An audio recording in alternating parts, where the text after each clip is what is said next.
warahmatullahi wabarakatuh.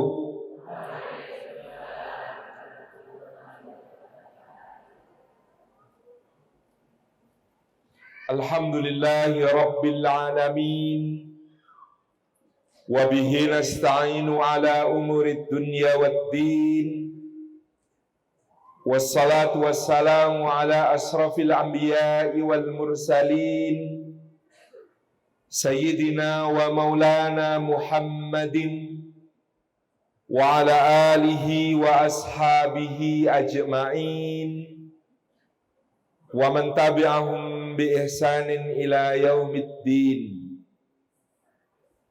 Asyhadu an la ilaha illallah al-malikul haqqul mubin wa asyhadu anna Muhammadan abduhu wa rasuluh Sadiqul wa'dil amin,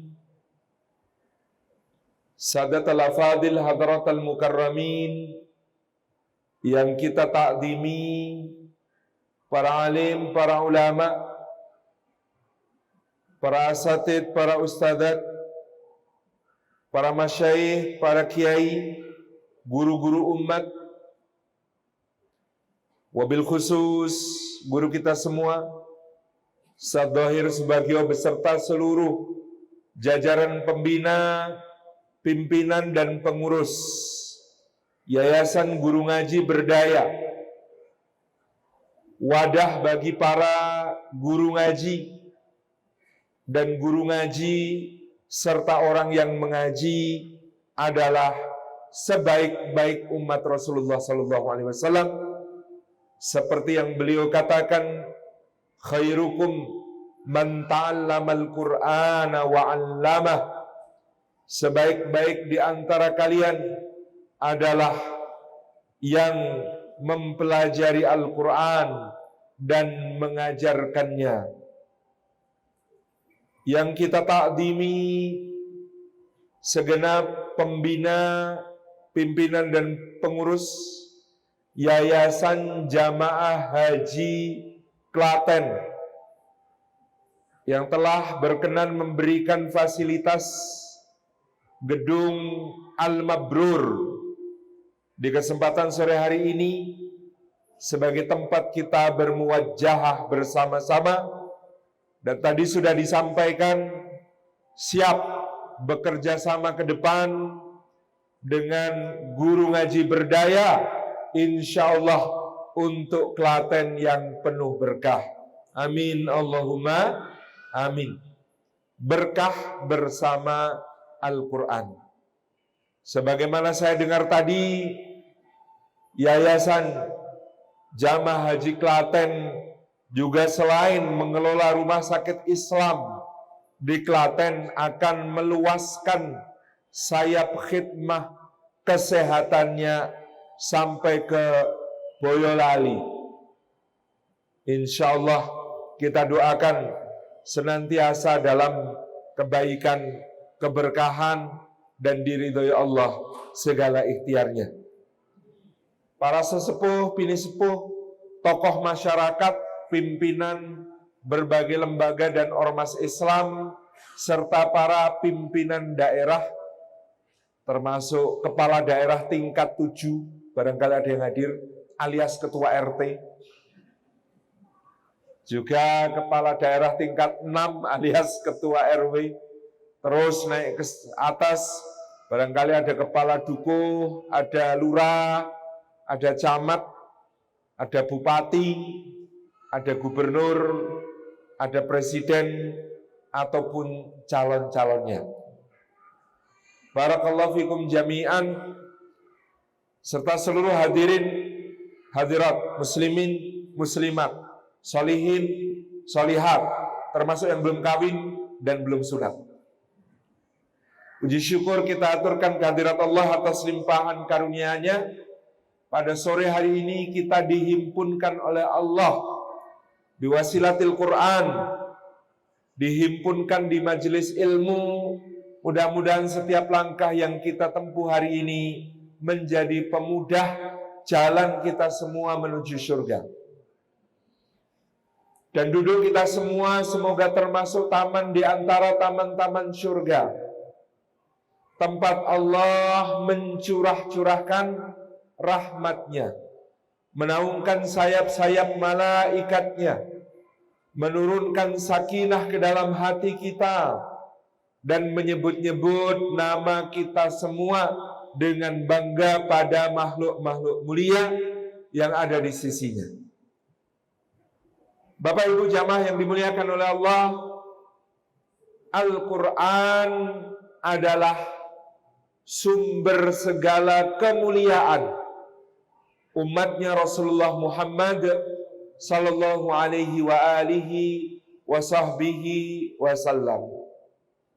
Dalam suratul Anbiya ayat yang ke-10, Allah Subhanahu wa taala ngendika, A'udzu billahi minasyaitonir rajim. Bismillahirrahmanirrahim. Laqad anzalna ilaikum kitaban fihi dzikrukum.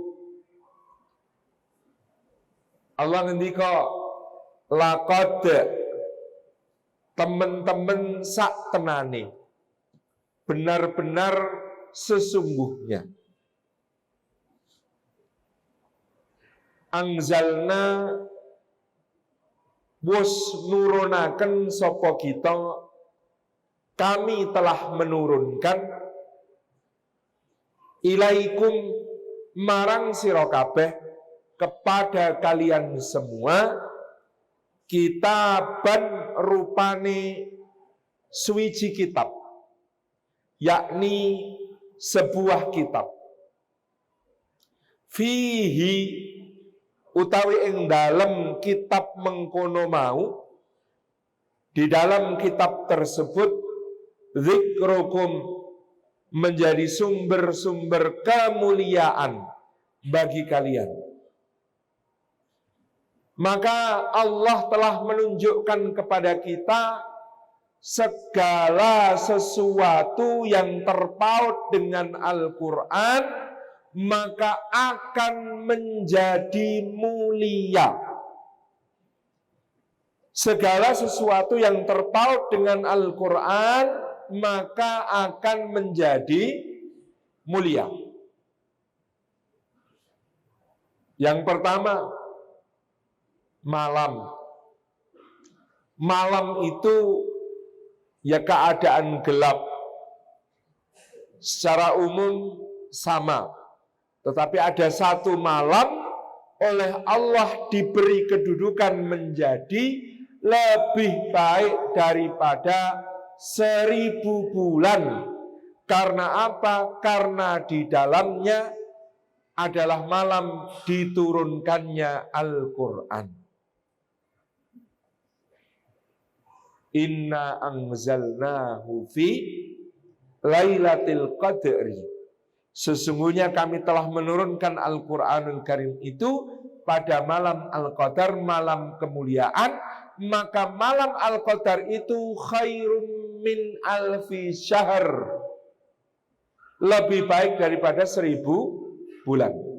Jadi ada malam sama dengan yang lain, tetapi karena Al-Quranul Karim turun di dalamnya, maka malam itu lebih baik daripada 1000 bulan.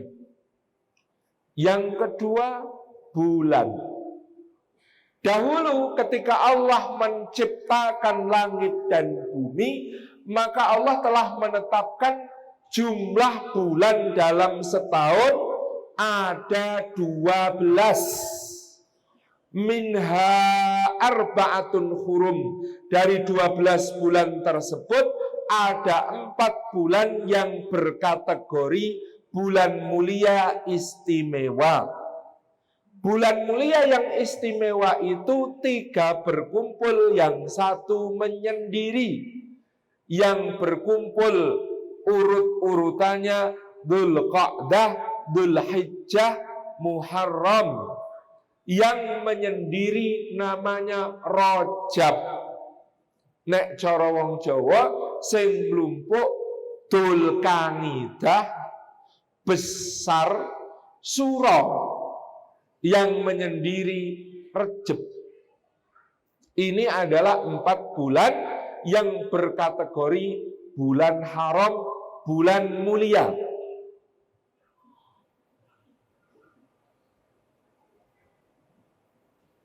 Empat bulan mulia ini semua amal saleh di dalamnya dilipat gandakan oleh Allah pahalanya. Menjadi syiarnya Allah, bulan-bulannya Allah. Selama ribuan tahun peradabannya manusia, maka demikianlah kedudukan semua bulan itu setara kecuali 4 bulan yang mulia ini. Yang lain adalah bulan biasa saja. Tapi ketika seorang manusia di Mekah Al-Mukarramah namanya Muhammad sallallahu alaihi wa alihi wa sahbihi wasallam menerima wahyu itu turun pada bulan yang namanya Ramadan. Syahrul Ramadan alladzi unzila fihil Quran.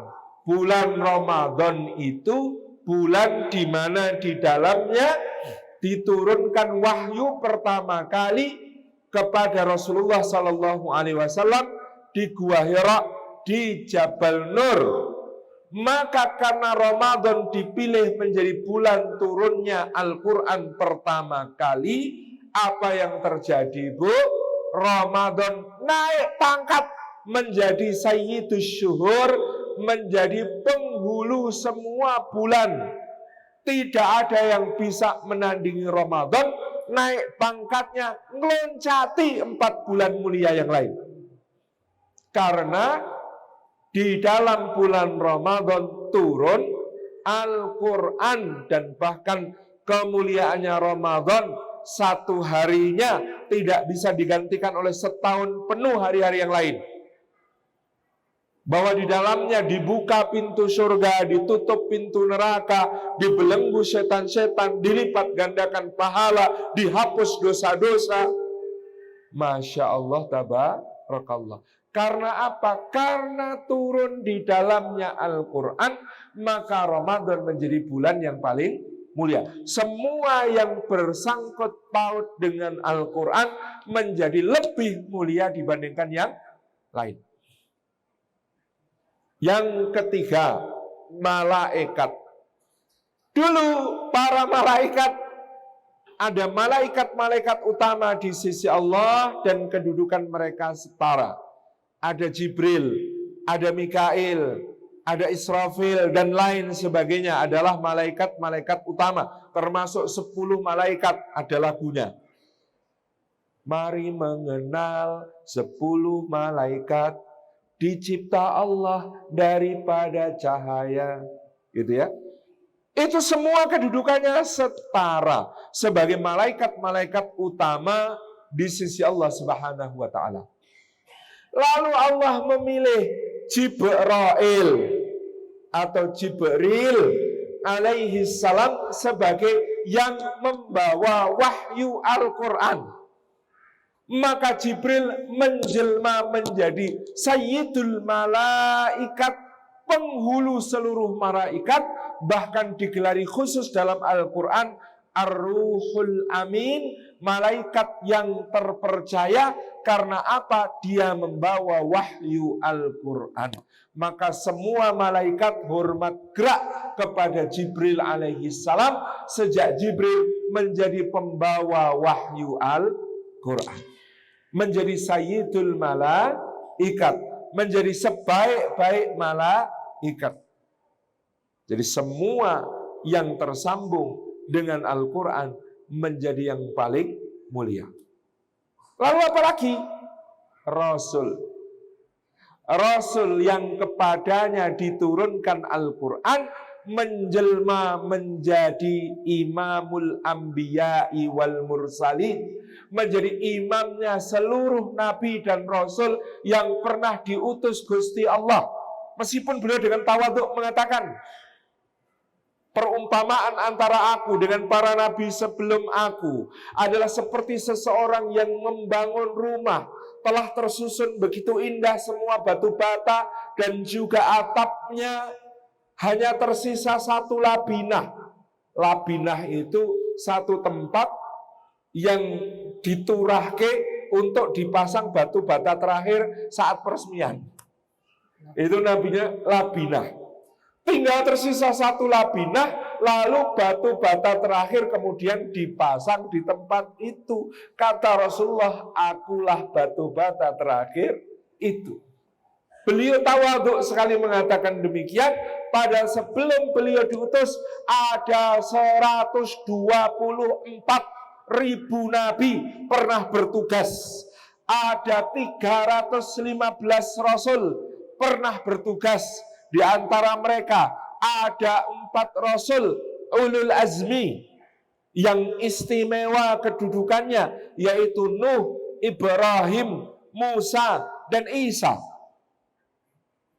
Maka semua yang istimewa itu, meskipun Nabi Nuh bergelar abdan syakura, hamba yang pandai bersyukur, meskipun Nabi Ibrahim bergelar Khalilur Rahman, kekasihnya Allah yang Maha Pengasih, meskipun Nabi Musa bergelar Kalimullah, orang yang ngobrol gelenak-gelenik dengan Gusti Allah, meskipun Isa alaihi salam bergelar Ruhullah, ruh yang ditiupkan Allah kepada perawan suci Maryam, tetapi Rasulullah Sallallahu Alaihi Wasallam menjadi yang paling mulia di antara semuanya, dan hanya beliau yang kelak diberikan izin memberikan syafaat kepada seluruh umat manusia.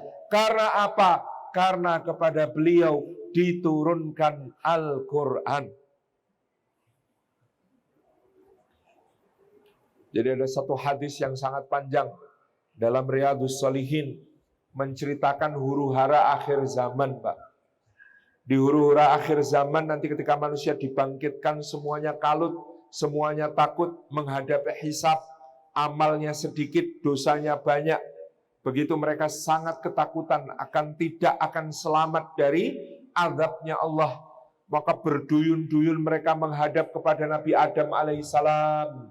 Kepada Nabi Adam mereka mengatakan, wahai Bapak kami adalah anak-anakmu, maka selamatkanlah kami, mohonkan ampunan untuk kami kepada Allah Subhanahu wa Ta'ala, sehingga kami selamat dari azab dan dimasukkan ke dalam surga Allah.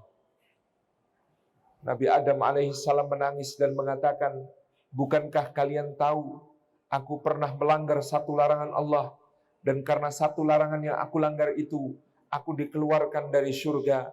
Bagaimana sekarang aku akan memintakan agar kalian masuk surga, sedangkan untuk diriku sendiri saja aku malu kepada Allah. Maka Nabi Adam mengatakan, kalian harus pergi kepada Nuh alaihi salam, karena Nuh adalah orang yang dicintai Allah, dan dia adalah abdus syakur, hamba yang pandai bersyukur kepada Allah yang maha bersyukur. Datang berbondong-bondong manusia kepada Nuh alaihissalam. Wahai Nuh, engkau adalah bapak manusia kedua. Engkau dipilih Allah untuk selamat di atas perahu, sementara semua makhluknya yang lain ditenggelamkan. Maka mohonkanlah ampunan untuk kami kepada Allah. Nabi Nuh alaihissalam mengatakan, bagaimana mungkin aku memintakan ampunan untuk kalian semua kepada Allah? Aku minta untuk anakku sendiri saja. Allah menolakku. Betapa malunya aku kepada Allah. Jangan, bukan aku, tapi mintalah tolong kepada Ibrahim alaihi salam, karena Ibrahim adalah Khalilur Rahman, kekasihnya Allah. Orang-orang datang kepada Ibrahim alaihi salam, wahai Ibrahim, engkau Khalilur Rahman, engkau kekasihnya Allah, tolong kami untuk menyampaikan kepada Allah agar Allah mengampuni kami. Kata Ibrahim alaihi salam, bagaimana mungkin aku akan memintakan ampunan untuk kalian? Aku meminta untuk bapakku saja, Allah diam saja, gak menjawab. Betapa malunya aku untuk memohonkan ampunan, apalagi untuk kalian. Maka datanglah kepada Musa alaihi salam. Dialah kalimullah, dialah orang yang berbicara langsung kepada Allah. Dialah yang memimpin Bani Israel selamat dari Fir'aun. Berbondong-bondong orang datang kepada Musa alaihi salam. Ketika kemudian Musa diminta, beliau mengatakan, kalian ini bagaimana? Aku ini hidupku berlumur dosa, tanganku pernah bunuh orang. Semua yang kulakukan membuat aku malu kepada Allah. Minta ampun untuk diriku saja malu, bagaimana minta ampun untuk kalian? Pergilah kalian kepada Isa alaihi salam, karena orang inilah yang tidak punya dosa dan dia berasal dari ruh Allah yang suci, ditiupkan pada wanita yang suci, maka dialah yang sangat layak untuk mintakan ampunan. Orang-orang berdatangan kepada Isa alaihi salam. Isa alaihissalam tidak bicara sama sekali. Beliau langsung menunjuk pada sosok Rasulullah sallallahu alaihi wa alihi wa sahbihi wasallam.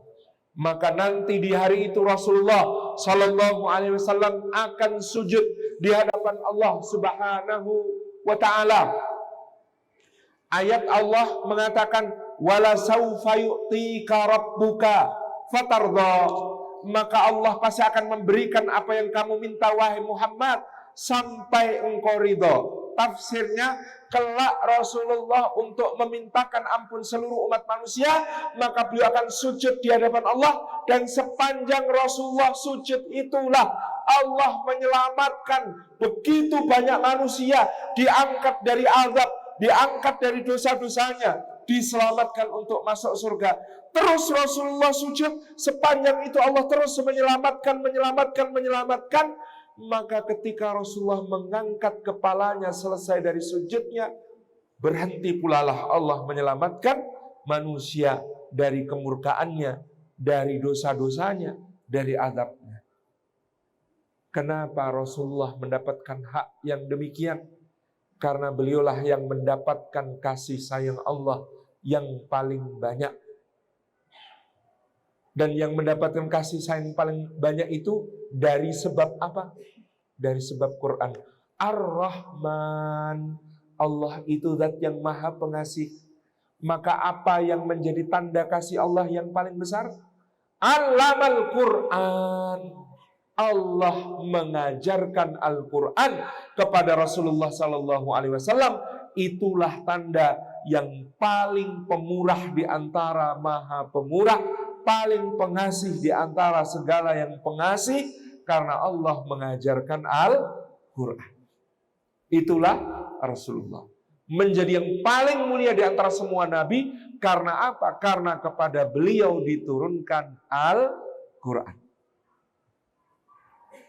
Bumi Allah ini luas. Yang berikutnya, maka tempat di mana Al-Quran turun diangkat derajatnya oleh Allah melampaui bagian bumi manapun yang ada. Dulu seba'da Ka'bah al-Musyarrafah yang memang ada sejak masa Adam alaihissalam, ditegakkan pondasinya oleh Ibrahim alaihissalam, menjadi pusat peribadatan selama ribuan tahun. Maka bumi Allah yang paling suci, paling mulia, paling penuh berkah adalah Baitul Maqdis al-Masjidil Aqsa. Apalagi kok kota Madinah, nggak ada sebutannya sama sekali.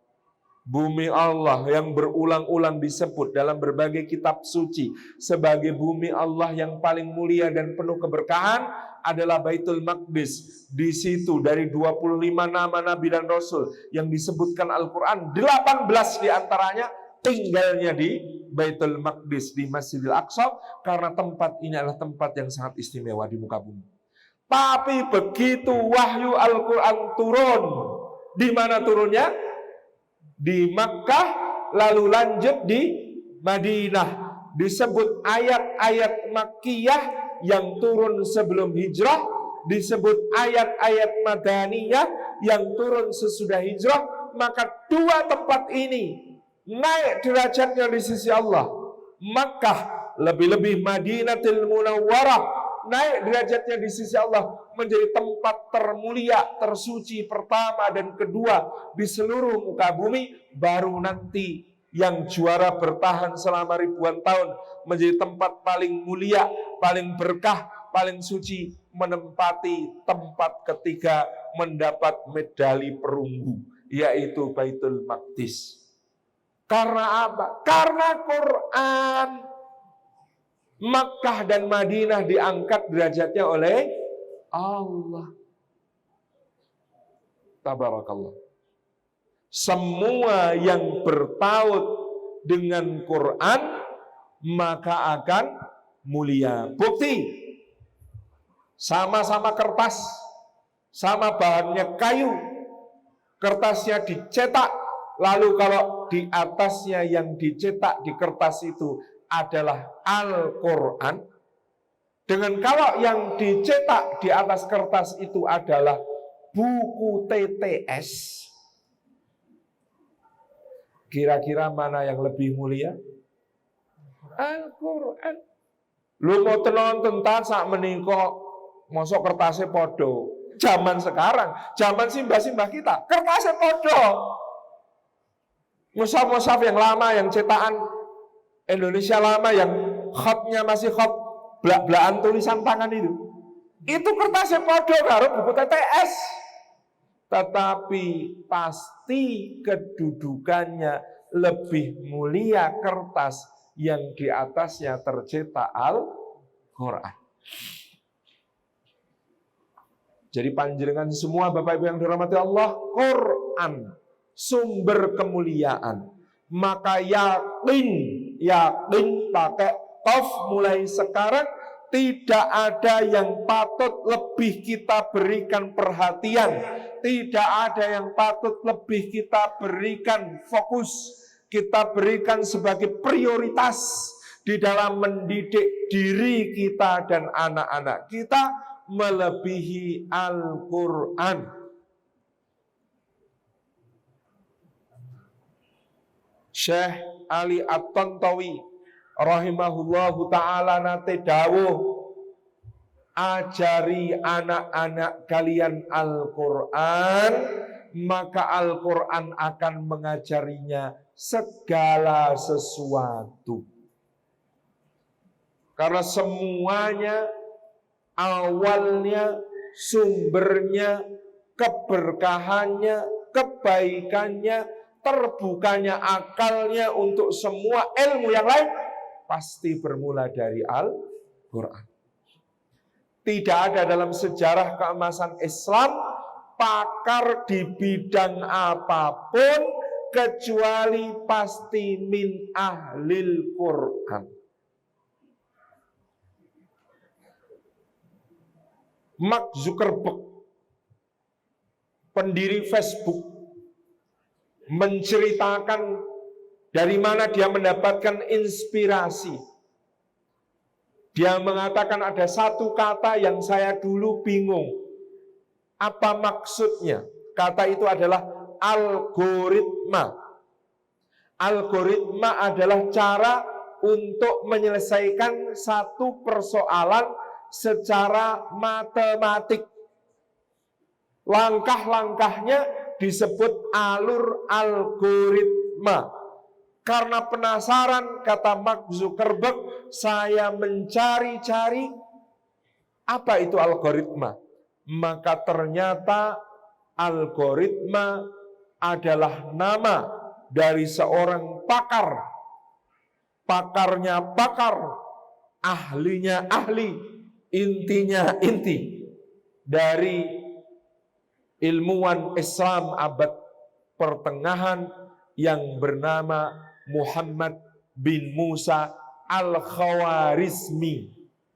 Al-Khawarizm itu yang kemudian diturunkan ke dalam bahasa Latin, bahasa ilmiah dunia Eropa abad pertengahan, menjadi algoritmus, lalu kemudian kita kenal sebagai algoritma. Siapa Muhammad bin Musa Al-Khawarizmi? Monggo nanti cari biografinya. Menghafal Al-Quran di usia 7 tahun. Kemudian belajar berbagai cabang ilmu. Sampai kemudian setelah dalam fikih mempelajari ilmu mawarith, ilmu faraid, Penjenengan tahu kalau di awal surah An-Nisa ada ilmu hitung-hitungan waris pakai pecahan-pecahan. Itu yang dulu paling menarik untuk Muhammad bin Musa al-Khawarizmi. Dari situlah dia menekuni matematika. Anak sekarang matematika makin tekun, makin tidak karuan. Tapi kalau beliau dengan ketekunan yang luar biasa, inspirasi dari Al-Quran, beliau sampai pada kesimpulan Al-Quran adalah wahyu Allah, tapi matematika adalah bahasa Tuhan yang paling sempurna. Karena matematika itu mengajarkan kepada kita kepastian, hitungan eksak, dan itu merujuk kepada Zat yang Maha Satu, Allah Subhanahu wa Ta'ala. Penjenengan menyebut ilmu kimia,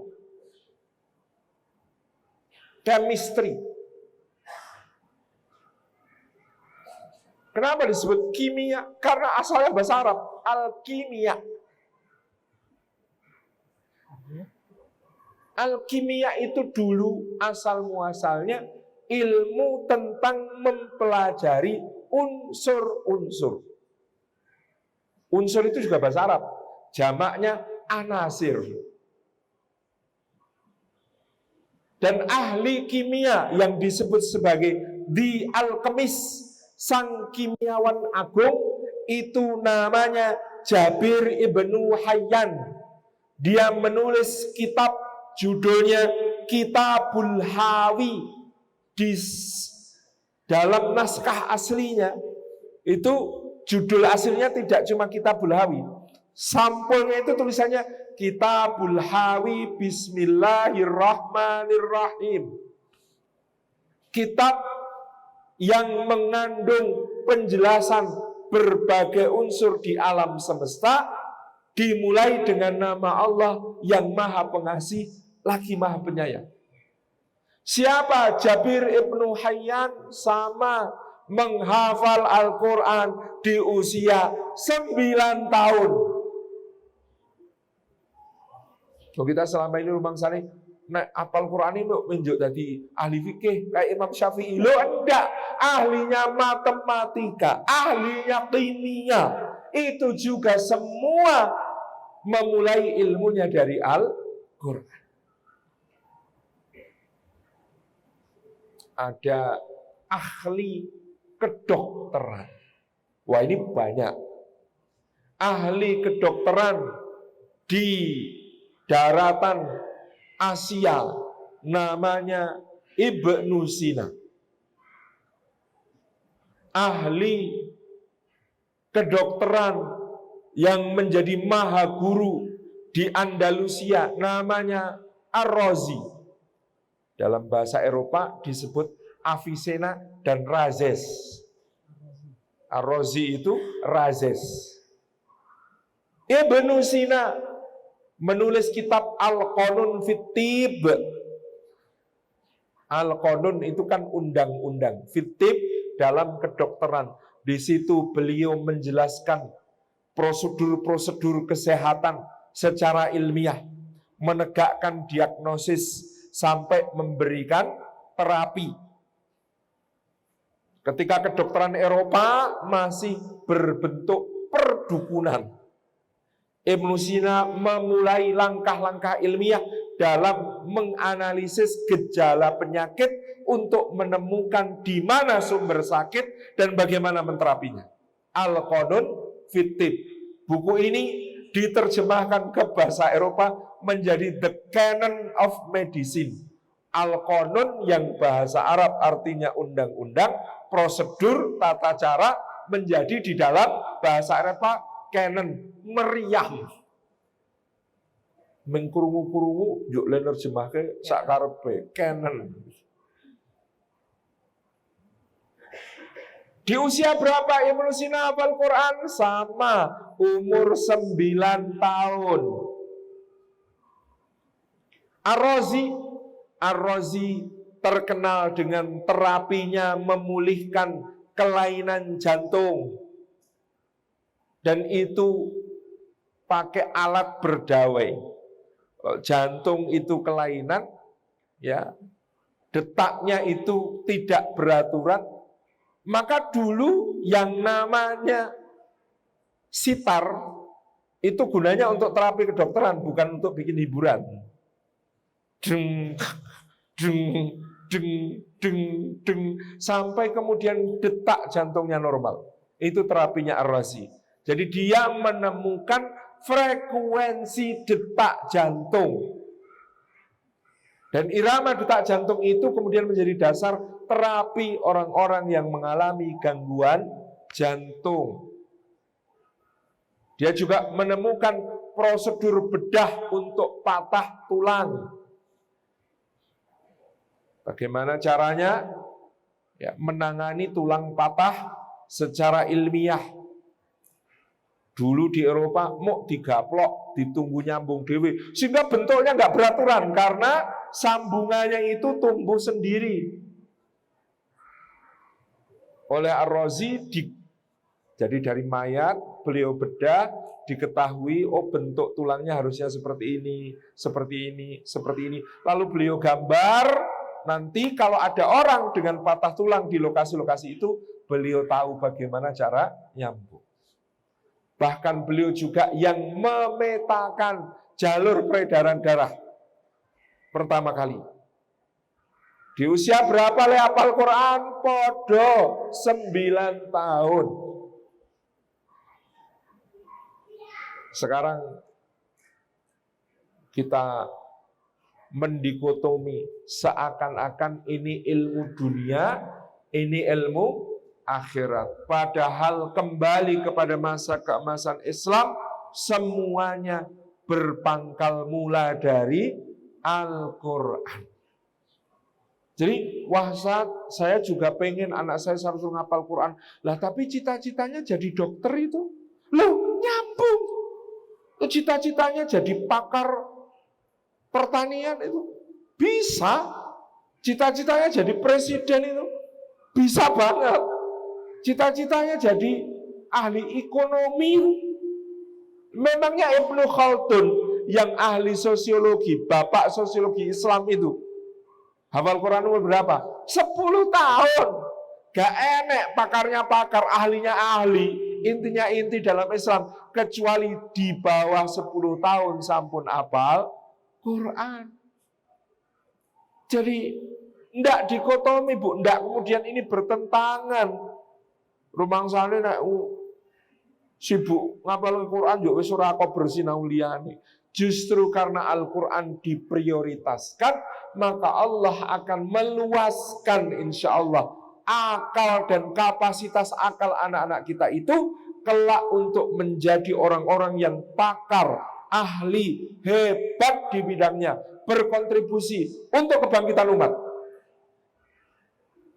Ini abad ke-21, belum ada lagi ilmuwan Islam sekaliber beliau-beliau yang saya sebut.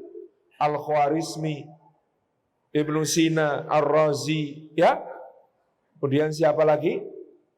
Dan lain-lain itu. Termasuk Ibnu Firnas. Ibnu Firnas di Cordoba itu orang pertama yang bikin mesin terbang dan diuji coba terbang di tahun 950 Masehi. Itu semuanya adalah orang-orang yang memulai dari Al-Quran, berkait Al-Quran. Maka jangan ragu, insya Allah anak-anak kita di Klaten menghafal. Biasanya yang di wisuda yang hafal berapa? Hafal surat An-Naba. Hafal surat An-Naba nanti di wisuda bulan Desember ya Ustaz biasanya. Wes nayamul kata orang Malang. Lumayan sudah hafal surat An-Naba. Nanti insya Allah tahun depan targetnya yang di wisuda yang sudah hafal juz 30, lama kelamaan insya Allah Klaten menghafal, yang di wisuda jumlahnya ribuan orang dan semuanya hafal 30 juz. Amin. Allahumma amin. Karena ini yakin sumber kemuliaan kita semua dan sumber kebaikan kita semua, sumber ilmu pengetahuan kita semua, di dalamnya adalah Al-Quranul Karim yang memberikan jawaban kepada kita atas semua persoalan yang kita hadapi. Sayyidina Abu Bakar As-Siddiq radhiyallahu anhu pernah mengatakan, bahkan kalau tali kekang ontaku itu hilang, aku juga pasti akan menemukannya di dalam Al-Quran. Yakin, semua persoalan kita jawabannya juga ada di dalam Al-Quran. Meskipun ini diejek oleh orang-orang agnostik, diejek oleh orang-orang ateis keyakinan semacam ini, tapi pernah dengan sangat luar biasa dijelaskan oleh seorang imam masjid di satu kota di Jerman. Jadi ba'da sholat subuh, ini imam ini pergi sarapan ke sebuah kafe yang ada di seberang masjid. Kebetulan bersama beliau sarapan di kafe itu ada seorang agnostik. Agnostik itu mengakui Tuhan tapi tidak percaya agama. Nah, pokoknya aneh-aneh nih wonten. Jadi kalau ateis menika anti Tuhan, kalau agnostik yakin Tuhan tapi tidak percaya agama. Orang ini kemudian mengatakan, wahai imam, tentunya Anda percaya bahwa Al-Quran punya jawaban atas semua pertanyaan. Sang imam ini tersenyum, kemudian mengatakan, betul, anak muda, sebagai seorang muslim, saya yakin Al-Quran menyediakan jawaban atas semua persoalan.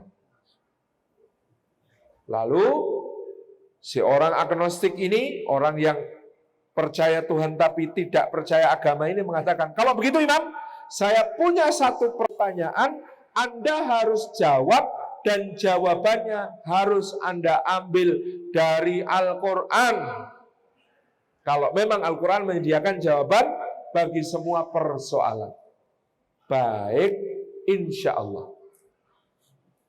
Lalu si agnostik ini berkata, bagaimana caranya membuat roti yang enak? Ingat imam, Anda hanya boleh mengambil jawaban dari Al-Quran, tidak boleh dari lain-lain. Jawab pertanyaan saya dari Al-Quran, bagaimana caranya membuat roti yang enak? Kemudian sang imam berkata, pasti, insya Allah akan saya jawab dari Al-Quran, saya minta waktu beberapa menit. Lalu sang imam ini keluar, ternyata di seberang jalan ada bakery yang paling terkenal di kota itu, rotinya paling enak. Maka imam itu masuk ke dalam bakery itu, menemui pemilik bakery, menemui pemilik pabrik roti terenak itu. Rotinya roti artisan, made by order, dibuat hanya kalau ada yang pesan. Karena ini rotinya saking enake, regane larang, dibuatnya custom, tidak massal. Lalu sang imam ini terlihat ngobrol dengan si pemilik bakery, ngobrolnya akrab, senang, ternyata pemilik roti ini muslim. Ahli bakery ini muslim. Ngobrol asik, set, dan ini jamaah si imam di masjid gitu. Ya, terus kemudian tampak ini menjelaskan macam-macam tips and trick. Nah, terus sang imam ini balik. Sekarang saya akan jawab pertanyaan Anda dari Al-Quran. Cara membuat roti yang baik adalah dijelasan A sampai Z dan jawabannya luar biasa karena persis seperti yang diajarkan oleh pemilik toko roti terkenal di depan. Kata si agnostik, imam, Anda curang. Curang bagaimana? Kan saya bilang tolong jawab pertanyaan saya dari Al-Quran. Karena Anda bilang Quran menyediakan semua jawaban. Tapi Anda curang, Anda tanya sama pemilik roti terkenal yang ada di depan itu. Untuk menjelaskan kepada Anda bagaimana caranya membuat roti yang enak. Lalu baru Anda menjelaskan kepada saya bagaimana itu disebut jawaban dari Al-Quran. Itu jawaban dari tukang bakery. Kata sang imam, oh benar, saya tadi sudah tanya kepada Al-Quran. Wahai Al-Quran, bagaimana caranya membuat roti yang enak? Lalu Al-Quran menjawab begini. A'udzubillahi minasyaitonirrajim. Fas'alu ahla dzikri in kuntum la ta'lamun. Kata Al-Quran, maka bertanyalah kepada ahlinya jika kamu tidak mengetahui. Selesai urusan.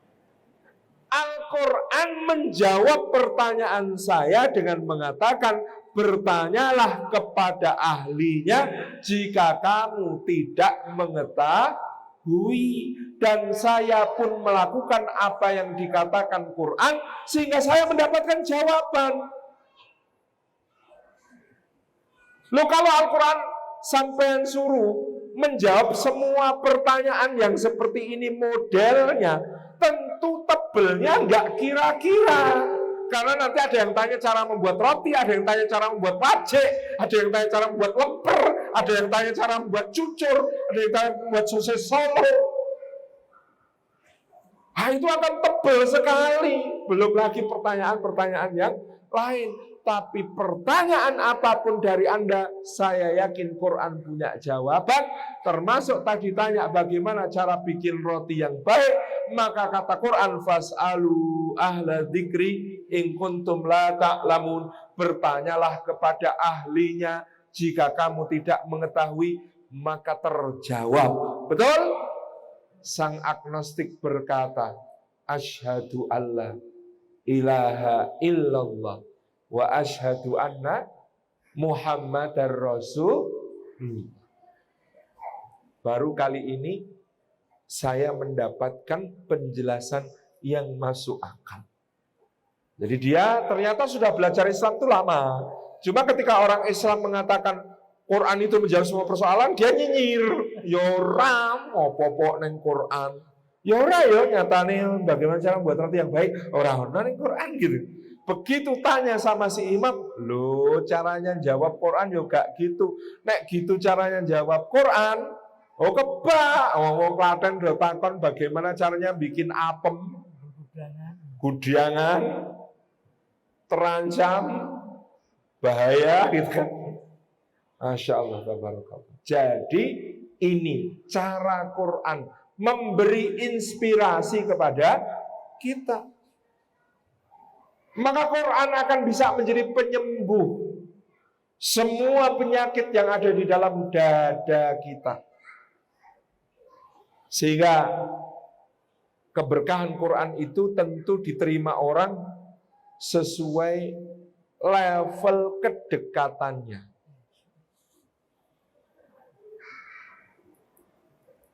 Karena satu-satunya yang kalau kita menjadi sahabatnya, dia tidak akan pernah meninggalkan kita sampai memasukkan kita ke surga adalah Quran. Orang kok di dalam hatinya ada Quran, maka tidak layak diazab oleh Allah. Itulah andalannya Gus Baha. Kata Gus Baha, kula mangkene ajeng di, ya kula niku dosane kathah. Kula niku nggih maksiat, kula niku nggih. Nek kula niku lak apal Quran, teng ati kula wonten Quran, sok nek aku arep dilebokno neraka, arep diadab, aku garek nagih. Ngendikane Gusti Allah niku mboten akan mengazab qalbun yang di dalamnya ada Al-Quran. Niku janji loh. Masya Allah. Tetapi Quran seperti apa?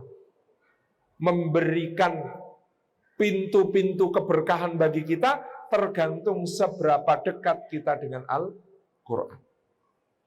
Seberapa akrab kita dengan Al-Quran.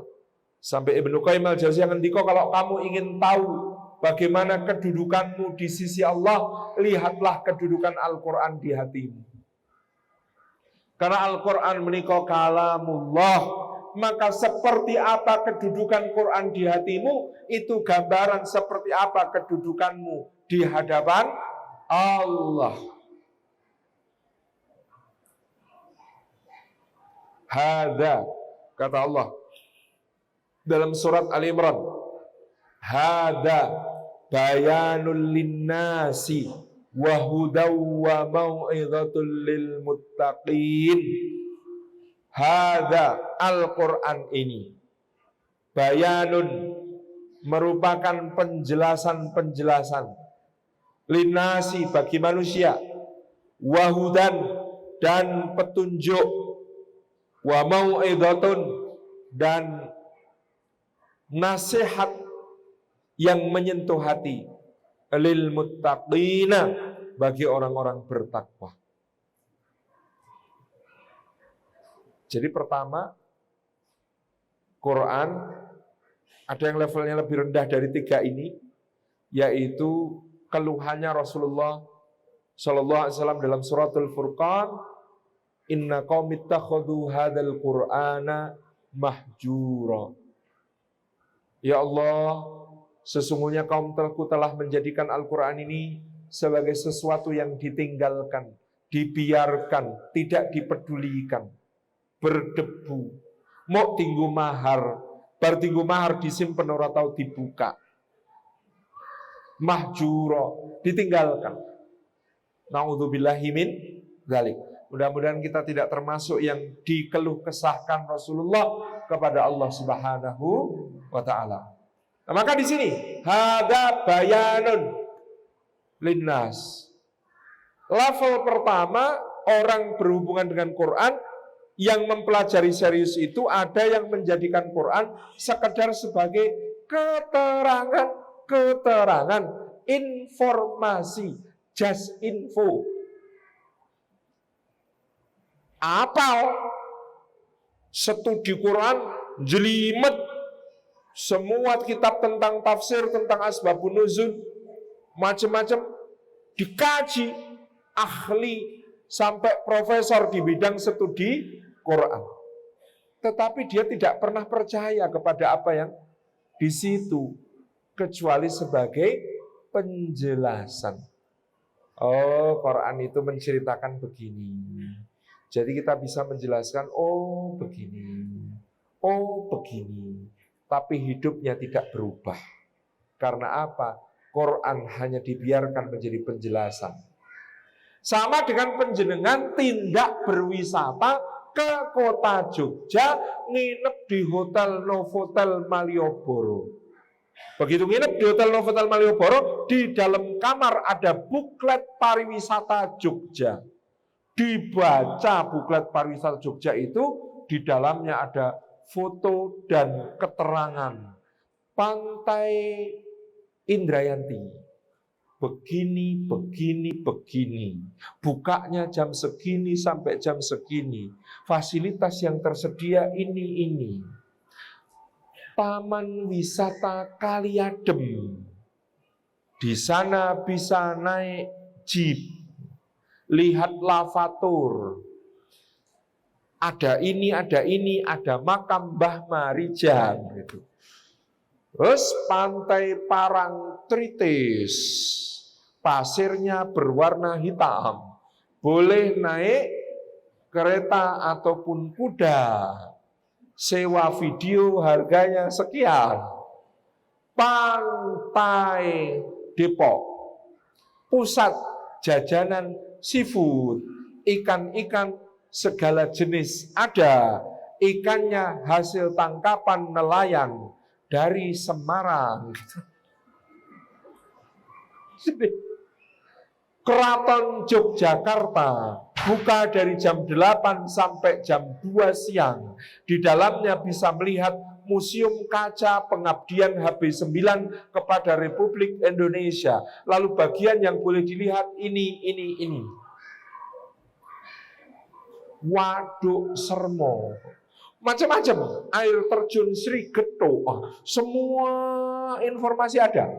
Tapi cuma baca buklet, yo wis rasa mas, rasa nanti neng hotel wae maca buklet. Api-api lho mas fotone, pun cukup sampai di situ. Ada orang yang kepada Quran juga seperti itu. Cukup tidur di hotel, baca buklet, wis. Kemarin ke Jogja, lihat apa aja, macam-macam. Sampai sana sini, enggak, staycation. Staycation di hotel cuma nyimak buklet. Level berikutnya, ada yang hudan, menjadikannya sebagai petunjuk. Berarti apa kata buklet ya dilakukan. Kalau di Malioboro jangan naik kendaraan dari selatan ke utara. Itu kan petunjuk. Itu ya. Terus kalau mau ke Indrayanti lebih baik naik transportasi ini. Kalau keraton itu ini, ke Masjid Jogokarian cuma 10 menit bisa naik Grab. Nah, ini semua petunjuk diikuti. Kalau ke Waduk Sermo jangan kemalaman kecuali sudah niat mau glamping. Semua petunjuk diikuti. Kalau di Pantai Parangkusumo dilarang berenang karena di bawahnya itu ada sungai bawah tanah, sehingga kalau terseret ombak itu sulit untuk naik ke atas karena terhantam arus bawah tanah. Itu petunjuknya diikuti semua. Nah, maka selamat. Itu level kedua. Orang yang mengikuti petunjuk Al-Quran jaminannya selamat. Sing luweh keren onten mboten Ustaz. Keren itu nomor 3. Punya teman akrab orang Jogja yang tahu segala pariwisata Jogja, takon apa wae ngerti, jak curhat asyik, nemenin makan oke, jalan-jalan yes. Wah duwe kanca ngono kuwi gitu ya, lebih dari sekedar buklet. Maka inilah orang-orang yang hebat yang menjadikan Quran sebagai sahabat. Nek ono opo-opo curhate karo Quran. Curhat lagi sakit, Quran menghibur, menceritakan kisah Nabi Ayub. Wuh, jebule ono sik luwih lara mbang aku, semangat, Bro. Curhat lagi gagal dalam urusan, curhat sama Quran. Quran cerita tentang Nabi Musa, bola-balik gagal, tidak menyerah, motivasi, lalu bangkit lagi. Curhat kepada Quran, aku ki bagus ning kok ra payu-payu. Qurannya cerita Nabi Yusuf lho ra payu, gara-gara ganteng kebak masalah uripe. Kowe iki mending ora payu ning ya ora masalah. Dan seterusnya menjadikan Quran sebagai sahabat. Mudah-mudahan kita semua termasuk yang demikian, dan kita mendoakan untuk Allahu yarham almarhum Bapak Anas Yusuf Mahmudi, Ketua Yayasan Jamaah Haji Klaten. Mudah-mudahan Allah ampuni segala dosanya. Mudah-mudahan Allah karuniakan padang saha jembar kuburipun.